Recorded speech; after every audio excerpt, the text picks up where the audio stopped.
उत्तराखंड के पर्वतीय क्षेत्रों में हर साल चैत के महीने में पिता और भाई अपनी बहन और बेटी के लिए उसके ससुराल भिटौली लेकर जाते हैं और यह परंपरा सदियों से चली आ रही है और आज भी जीवित है। आप सभी लोगों को मेरा प्यार भरा नमस्कार। पहला, आज हम बात करेंगे भिटौली के बारे में। भिटौली क्या है, भिटौली कब दी जाती है और भिटौली में क्या दिया जाता है। वीडियो को आगे बढ़ाने से पहले चैनल को सब्सक्राइब कर लीजिए और अधिक से अधिक शेयर कीजिए। अपनी उत्तराखंड की परंपराओं को बचाने का प्रयास कीजिए। चैत के महीने में उत्तराखंड की हर बेटी अपने भाई और पिता का इंतजार करती है। वह इंतजार करती है कि मेरे पिता आएंगे और मेरे लिए भिटौली लाएंगे। यह परंपरा सदियों से चली आ रही है और आज भी जीवित है। कुमाऊनी शब्द है भिटौली, जिसका अर्थ है भेंट या मुलाकात। भेंट का अर्थ गिफ्ट भी होता है, यानी किसी को उपहार देना, इसका मतलब भी भेंट। उत्तराखंड की भौगोलिक स्थिति अलग होने के कारण, पहले ज़माने में कोई भी साधन न होने के कारण, गाड़ी वगैरह न होने के कारण बेटी अपने पिता और अपने भाई यानी मायके वालों से नहीं मिल पाती थी।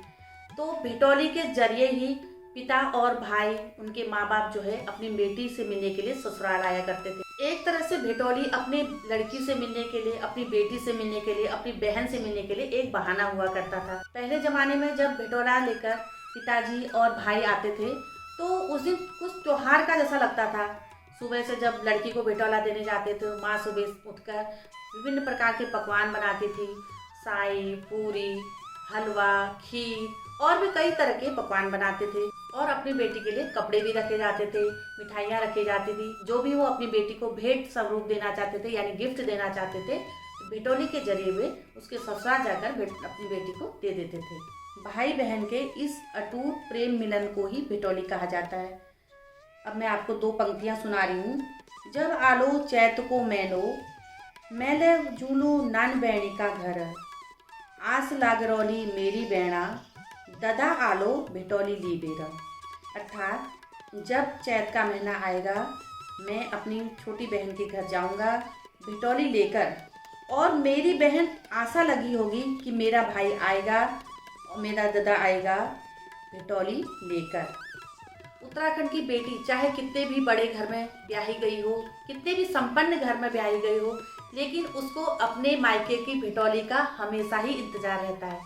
वह ये इंतजार करती है कि मेरे भाई आएंगे और मेरे पिता आएंगे भिटौली लेकर।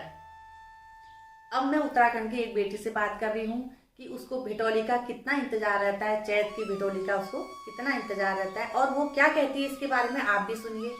नमस्कार। पहला, मेरी शादी अक्टूबर 2020 में हुई थी और शादी के बाद मेरा पहला भिटौला 2021 में आया था।